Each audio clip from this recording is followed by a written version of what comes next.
name is Sonya and I'm the CEO and founder of Neqtr. So Neqtr is a philanthropic-based dating app where we help people fall in love while saving the world. We do this by connecting people through causes and passions, and then we help them actually meet at planned dates that are volunteer opportunities and charity events in their local community. So I'm sitting in front of this video camera right now because I feel this very, very strong passion to help other women get to, make shit happen, basically. I mean, it's not the easiest thing being an entrepreneur and kind of like dropping everything to make something that you're so passionate about come true, but it's so worth it, like so incredibly worth it. So, right now I have just come to San Francisco for a 6-week journey to actually go to a accelerator space called Founder Space. And it's basically 4 months of what would be a general accelerator space length condensed into 4 weeks. And we're doing this for Neqtr. It's going to be me and my female developer, Amy, who is our lead Android developer and co-founder, and then our other co-founder, Wolfgang, our CTO. He's going to be Skyping in. He'll be here the last week. So I kind of wanted to document this experience because I've heard that there is a glass ceiling, so to speak, when it comes to women who are in the minority still in the tech world, especially up here in the Bay Area and especially in Silicon Valley. And I think that's bullshit and that should change. So tonight I actually went to an award ceremony. It was Women 2.0 award ceremony for women in tech. And the experience itself was incredibly moving. I actually felt like I wanted to cry, but didn't because I can hold it in sometimes. But it was incredibly inspiring, and if a fire hasn't already been lit under my ass, especially today, our app was just approved and it is now in the App Store, but a fire has been lit even more under my ass to really make this happen in every community that we can expand to. I mean, starting out in San Diego is great, but I want to be in San Francisco ASAP. It's such a perfect market here. I want to be in LA. I want to be in Portland, Boston. I want to be in New York. I want to be in Austin. I want to be in DC. I want to be everywhere. I want to be international, because literally what we're doing can be anywhere. There are no bounds. I mean, anywhere people can connect and find love while giving back to the community, and not just with the big nonprofit organizations everybody hears about, but with the little guys that need volunteers and they need help managing their calendars and they need to raise awareness for what they're doing, because every nonprofit, they started out because they were passionate about something. And we want to spark that passion in our users. And then they're not only passionate about something they're doing in the community, but they're also meeting others, other quality partners, sharing those passions and experiencing those, what we call highs, doing it together. There's such a time right now for change, and this is like one step. It's our special little step that we can do to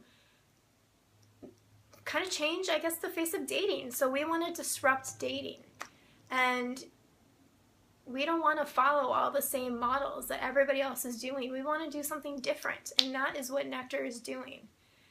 So yeah, we're making shit happen, and shit just got real today because, like I said, we got approved in the App Store, and that's wonderful. We'll be also out in Android in a month. We're really, really excited just to start getting users, start making connections, start making those matches, having those users go volunteer. I mean, each one of those connections is a success in itself. I mean, we want to go global, but every single match or every single connection, every single person finding love through Neqtr, that is a personal success.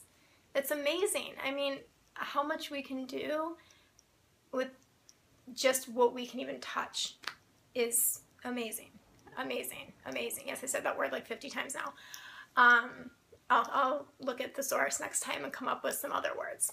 So yeah, I went to this Women's 2.0 Tech Award ceremony tonight, and it was really inspiring. There's a lot of women there who were bigwigs. They were running all the household names like Pandora, and even the U.S. Chief Technology Officer of the United States. She was there. Obama is her boss. I mean, it was amazing. And it was like, wow, these women are just seriously not letting anything stop them. One of them, actually, this woman named Paula, she said a quote that I liked. It was like, if you think there's glass ceilings, then build your own house and put your own stuff in that ceiling. Or something along those lines. But I was like, that's so true. You know, instead of acting like a victim and like, oh man, it's this woman in this tech world and people don't understand me, and it's like, fuck that. Just make shit happen anyways. And yes, it's going to be hard. None of it's going to be easy. Actually, I hate the phrase it's not easy, but it really isn't easy. And it's fun. It's like an awesome, fun challenge that builds character. But one of the things I wanted to do with these vlogs is not just, you know, talk about the obvious. Like, everybody knows that women in tech, okay, it's a rising system. It's a beautiful rising system. We're helping girls code at younger ages now, giving them potential. But I actually wanted to show some of the raw sides of this. Maybe some things that you're not even supposed to talk about, but I want to talk about them because I've never really been a sheep going along with what everybody else does. And whenever I've tried to be a sheep going along with everybody else does, I'm miserable. So I've learned that I just have to, as my cousin and I say, be my own unicorn. And that's what I'm going to do with these videos. So one of the things that I don't really appreciate when I go to women's ceremonies, women's events, all women, it's supposed to be this like wonderful, passionate experience where you're just basking in the joy with all these other women doing the same similar things as you, and they're all motivated to change the world. But why are they so effing cliquey? I mean, no matter what, like, we're all women, we're all trying to be like, embrace this wonderfulness together.